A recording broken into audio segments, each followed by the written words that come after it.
Hello there, lovely people. It's Alex from Nintendo Live here, and today we're reviewing for you Cyberpunk 2077 Ultimate Edition on the Nintendo Switch 2. This review was originally written by me, so you can blame me for everything I say wrong. But anyway, that's more than enough waffling. Let's dive right into things.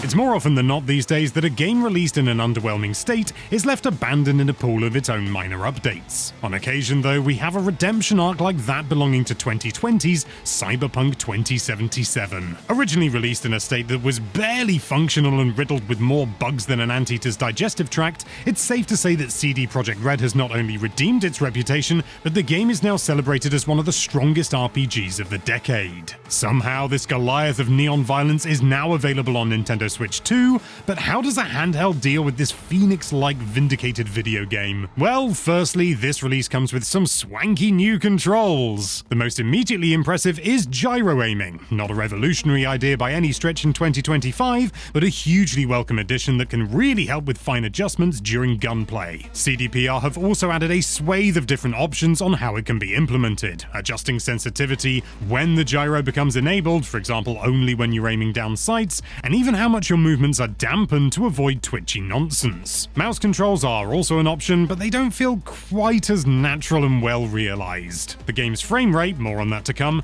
limits responsiveness, but this could easily be a limitation of my own experience with mouse controls at lower frame rates. I'm certain there's someone out there who will wonder how they ever lived without it, and more power to whoever you are. Frankly, I would rather have an option that I don't use than not have that option at all. I did notice some inconsistencies with some actions though, most notably reloading. For some reason, hitting the Y button just didn't always initiate a reload, to the point that I tested the Joy-Con 2 in the system settings to make sure it wasn't faulty, but it seems to be entirely specific to this control method. Hopefully, this is nothing more than an oversight that can be patched in the future. Last on the new control methods is motion patterns, a method that uses motion controls not just for aiming, but gestures for reloading, using health items, and more besides. It's actually locked behind the T-Bug tutorial from the start of the game, and for good reason. I can only imagine some hapless sod turning it on by mistake and wondering why they're using up their health items every time they scratch their nose. It's only available when using two Joy-Con 2 without a grip,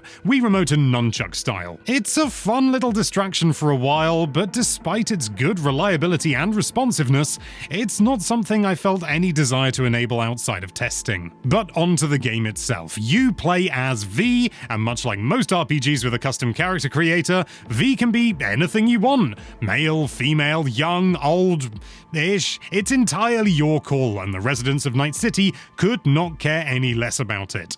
They've got their own problems. V is, however, a criminal to some degree, just like practically everyone else in the city. Law and order exists officially, but gangs roam the streets, taking hostages and murdering civilians without blinking an eye if they think it'll bag them some Eurodollars or eddies. One of the first things you'll notice upon entering Night City is just how detailed and narratively well built this fictitious world is. Night City feels like it could actually be a real-life place in so many ways, with its blend of ramshackle streets barely holding together and ultra-wealthy districts filled with buildings that look like they're from the 2100s, it's shockingly believable. Culture, fashion, technology, language, it all feels like you're looking at a warped reflection of our own world, frighteningly well realized and terrifyingly bleak in so many ways. Yet that's the joy of the world in Cyberpunk 2077. You can see so much of the real world within its fantasy setting, only with more swearing. A lot more swearing.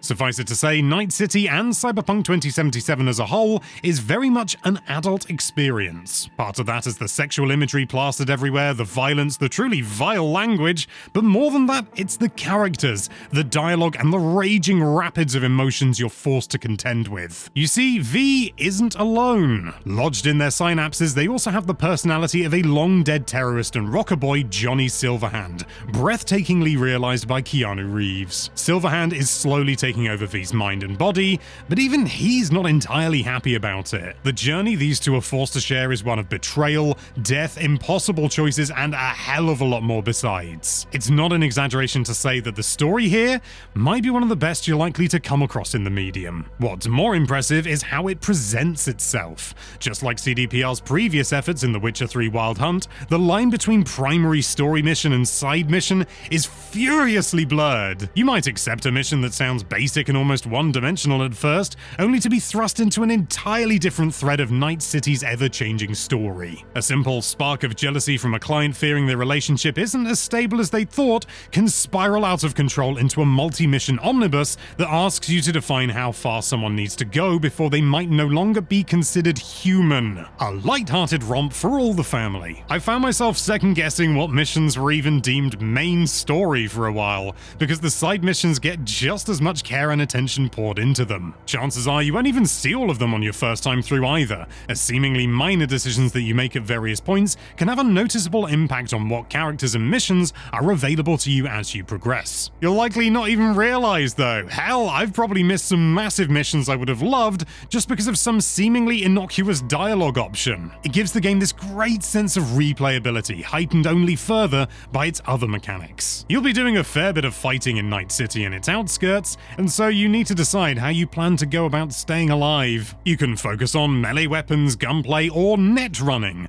which is arguably the game's magic system. But as the old saying goes, the proof of the meat is in the detail, and Cyberpunk 2077 provides an awful lot of variance within these three categories. Melee weapons range from hammers to hinged blades that burst from your forearms to a glowing wire that, again, comes out of your forearm somehow. Guns can be powerful enough to shoot through certain walls, charged for extra wallop, or clever enough to fire their bullets around corners and directly into your victim's skull. Net running enables you to hack into nearby systems on the fly, letting you explode presumably smart fuel canisters, or even send a computer virus into your enemies, causing a visceral illness that spreads between any other nasty person that might be standing too close. This is only scratching the surface of the flexibility available to you, and this goes even further with cyberware. As you might expect, cyberware is a load of cybernetics that you wear. Well, not so much wear as have implanted into your nervous system, legs, brain, the whole megillah. You can have these implanted at various locations by certified Ripper docs, meaning you can't just change them yourself when you're wandering around a nightclub or mooching around your flat. Probably for the best, I don't think you're trained. Every piece of cyberware comes with bonuses. Some of them are simple, like a faster rate of healing, and some give you entirely new abilities, such as being able to jump about 10 meters into the air. You also have a skill tree to manage, which is thankfully fairly straightforward in isolation, and allows you to rework your unlocks whenever you like. The customization on offer in Cyberpunk 2077 is astonishingly broad, rewarding, and beautifully realized, but we'd be lying if we said it wasn't perhaps a little overwhelming, even after dozens of hours of play. It's unavoidable, really. Offer a magnitude of possibilities, and you're inevitably going to leave some players somewhat paralyzed by choice. My advice? Just dive in. Don't think too much about it. You can always make some more eddies if you want to change things later, or just go about with your choices and save the other stuff for a subsequent playthrough. Thankfully, the processes for these elements are comparatively straightforward. Crafting, for example, is all managed using generic components of various ranks, which you can find in containers all over the place. It makes the swathes of options available to you much more attainable, and makes experimentation something that's fun to fiddle around with, rather than an exercise in frustration. The game also places a degree of focus on stealth, a sentence that might fill you with dread, but luckily Cyberpunk manages to execute its stealth in a very satisfying way. Yes, enemies are a bit unobservant by real standards, but they have to be to make sneaking around even remotely fun, and the various net running skills you have at your disposal to map out the area, distract foes, and even make a swift recovery when spotted, as long as you act quickly enough of course, makes stealth an absolute highlight of the combat in many ways. It's deeply rewarding to infiltrate a building, take out guards, send them running in the wrong direction, or lure them towards an explosive container, and, well, you can imagine. It makes you feel genuinely powerful and sneaky, but get too big for your boots and you will be spotted. It's a great balance, and you can almost always ignore it and run in with a katana regardless should you prefer. Just be prepared to deal with an awful lot of angry firepower. Stealth takes an even more important role in the included DLC Phantom Liberty, a substantial extra slice of Night City goodness that is ingrained so effortlessly into the base game and included in this Switch 2 release that you'd be forgiven for not noticing where one ends and the other begins. As opposed to your criminal dealings in the rest of Night City, Phantom Liberty in the new area of Dogtown have you running around as an agent of the government. Don't worry, you'll still be knee-deep in morally questionable actions throughout, but it's a nice change of pace and setting compared to the base game. You'll team up with agents of the new United States of America, and some of them aren't even completely jaded by being chewed up by their country and spat back out. Good for them. The people you work with are some of the best characters the game has to offer, not least Reed, played by the ever-wonderful Idris Elba, and trust me when I say that the bar set by the base game is high. The dialogue, motivations, it's all so relatable in such an alien and unfamiliar setting, and it had its hooks in me almost immediately. Speaking of setting, one thing I didn't fully expect my first time playing was that Dogtown could be even worse than the other districts of Night City. This was a presumption promptly propelled out the window as the filth-soaked streets opened up before me. The whole area is run by Kurt Hansen, a man who claims he protects Dogtown and its residents, whilst ruling with an iron fist and his Barghest goons execute residents for sneezing without a permit. It's a perfectly grim location for such a grim society, and I love it. So it's a seriously meaty game. But how does Nintendo's new system handle such a demanding title? Well, you've been watching it. In short, it does an excellent job. There are two graphical modes, quality, which targets 30 frames a second and higher fidelity, and performance, which ekes things out to an unusual, for a console, 40 frames a second. They're both available in handheld no matter what, but performance mode only works in docked mode if you have a 120Hz TV or monitor, as 40 is not a factor of 60. Trust us, we worked it out on a calculator and everything. 40 frames per second on a 60Hz screen would cause some wild frame time inconsistencies and would look awful. Both modes are a delight, and for the most part I stuck with quality as I was playing docked and didn't have a Wizzo 120Hz TV. I did start playing with motion blur enabled, but after getting used to it switched off, I can't ever go back. It takes the edge off the low frame rate at first, but the game is substantially crisper and better looking without it. Where things really shine though was in handheld mode.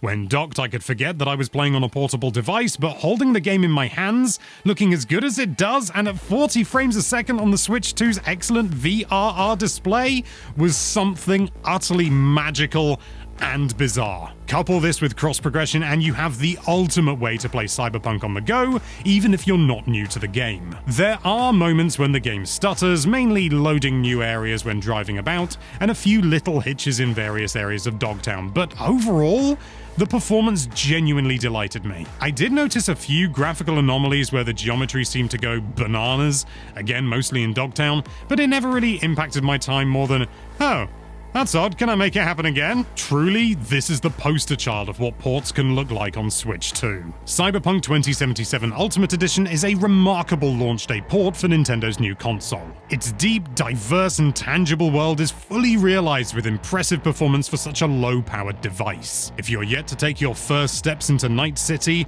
or you're a long-time player with a portable play itch that needs scratching, you're in for a serious treat, Choom. Cyberpunk 2077 Ultimate Edition, you're getting a 9 out of 10 from us.